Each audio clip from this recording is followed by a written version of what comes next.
12,460 शिक्षक भर्ती से संबंधित समस्त साथियों का स्वागत है आपके अपने YouTube channel MKS teaching point में। साथियों, बात करेंगे मल्टीपल केस और वीडियो कॉन्फ्रेंसिंग मीटिंग के बारे में। निवेदन करेंगे वीडियो को बिना स्किप किए हुए अंत तक जरूर देखें। साथियों, बात करें यहाँ पर मीटिंग अपडेट को लेकर के, तो साथियों अभी तक कोई ऑथेंटिक अपडेट नहीं आ रहा है कि क्या मीटिंग के दौरान चीज़ें रहीं। और साथियों आपको बता दें, ये जिला स्तरीय जो भर्ती प्रक्रिया के अंतर्गत दिशा निर्देश जारी किए जाने हैं, इसके लिए वीडियो कॉन्फ्रेंसिंग के माध्यम से जो है भर्ती प्रक्रिया के लेकर के जो भी चीज़ें हैं वो स्पष्ट की गई। साथियों, बात करें इसमें जो है अधिकारी और जो है समस्त जिलों के बीएसए जो स्पष्ट रूप से इसमें सम्मिलित होंगे, जहां पर स्पष्ट रूप से आप सभी को पता है जिन जिलों को स्पष्ट रूप से मेंशन किया गया है शासनादेश में। और साथियों बात करें, अगर आप ऑथेंटिक अपडेट चाहते हैं तो वहां के बीएसए अधिकारियों से मिल करके आप जान सकते हैं कि आखिरकार भर्ती प्रक्रिया को लेकर के क्या दिशा निर्देश जो हैं निकल कर सामने आ रहे हैं। तो साथियों इस चीज़ को लेकर के ऑथेंटिक अपडेट आपको अपने जिले के बीएसए कार्यालय से ही प्राप्त हो सकेगी। इसके अलावा किसी भी तरीके से आपको ऑथेंटिक अपडेट नहीं पता चलेगी कि क्या आखिर क्या हुआ है।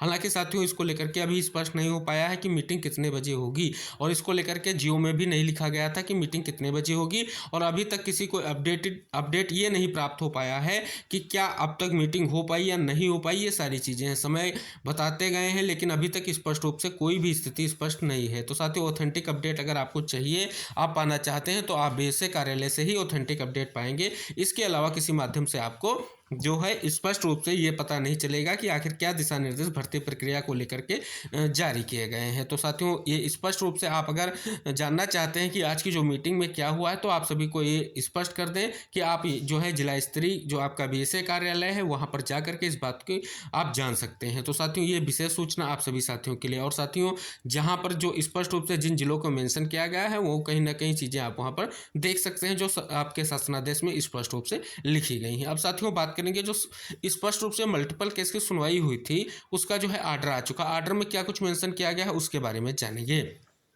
साथियों स्पष्ट रूप से ये आर्डर को हमने स्पष्ट रूप से हिंदी में प्रेजेंट करने के लिए प्रयास किया है। इसमें साथियों अगर बात करें तो इसमें देखिए आप स्पष्ट रूप से लिखा गया है कि पहला पॉइंट अगर हम यहाँ पर स्पष्ट करें तो लिखा गया है कि याचिकाकर्ता के विद्वान वकील ने प्रार्थना की और उन्हें UP basic education board Prayagraj और उसके सचिव के माध्यम से प्रतिवादी संख्या के रूप में शामिल करने की जो है अनुमति दी गई है। दूसरी तरफ अगर साथियों दूसरे पॉइंट की बात करें तो स्पष्ट रूप से किस को सुना गया है, तो स्पष्ट रूप से मिसेस सोनल पांडे और learned counsel for the petitioner की तरफ से, और इसी तरफ से additional chief standing counsel appearing for the respondent number 1 2 Shri Saurabh Singh advocate holding brief to Shailendra Singh Rajawat learned counsel appearing for the respondent number 3 और Shri Ranvijay Singh learned counsel appearing for the respondent number 4।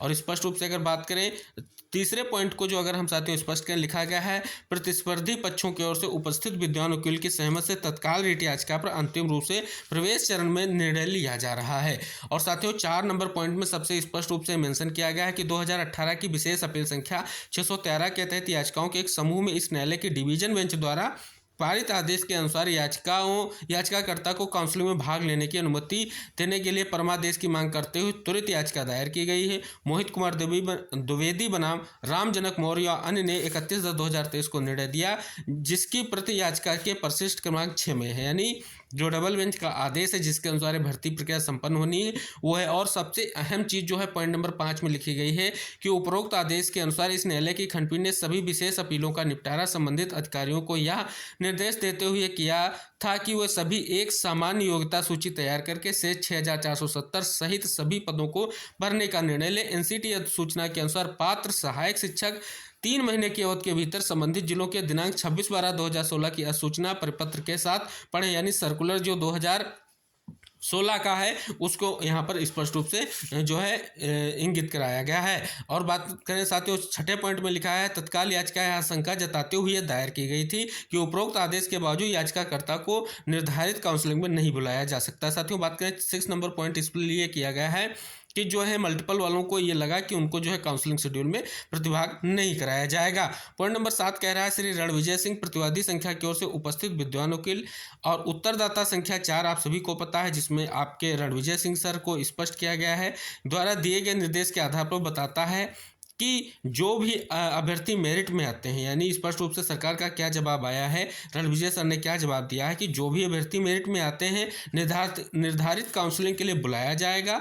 इसकी खंडपीठ द्वारा पारित आदेश के अनुसरण में मोहित कुमार द्विवेदी और पूर्व के मामलों को अदालत इसके लिए एक स्थायी सूची भी जारी की जाएगी और उस पर अपलोड की जाएगी। यानी जो स्पष्ट रूप से बात की गई 27 तारीख को यह सूची अपलोड की जाएगी, ऐसा स्पष्ट रूप से जो है जवाब दिया गया है और स्पष्ट रूप से उन्होंने सारी चीज़ें स्पष्ट कर दी। तो साथियों देखते हैं रिट याचिका का जो है निपटारा किया गया है, यानी कहीं ना कहीं देख सकते हैं तो मल्टीपल वालों को भी काउंसलिंग में प्रतिभाग कराया जाए, ऐसा कहीं ना कहीं ये आदेश स्पष्ट कर रहा है और स्पष्ट रूप से जो आदेश था उसका ही अनुपालन किया जाएगा। तो ये स्पष्ट हो गया साथियों, जो आदेश आया है याचिका पर बहुत ही महत्वपूर्ण है। हालांकि मल्टीपल वालों ने इसलिए केस किया था कि उनको काउंसलिंग प्रक्रिया में प्रतिभाग कराया जाए, क्योंकि उनको लग रहा था कि काउंसलिंग प्रक्रिया में उनको प्रतिभाग नहीं कराया जाएगा, इसलिए ये केस किया गया था। हालांकि स्टे की स्थिति नहीं बनी है, स्टे किसी भी तरीके से नहीं हुआ है, तो यानी भर्ती प्रक्रिया पर कोई गतिरोध नहीं है। तो सारी चीज़ें स्पष्ट हुई होंगी और मीटिंग की ऑथेंटिक अपडेट हमने आपको अवगत कराया है। जिला स्तरीय आपका जो बीएसए कार्यालय है वहीं से मिलेगी।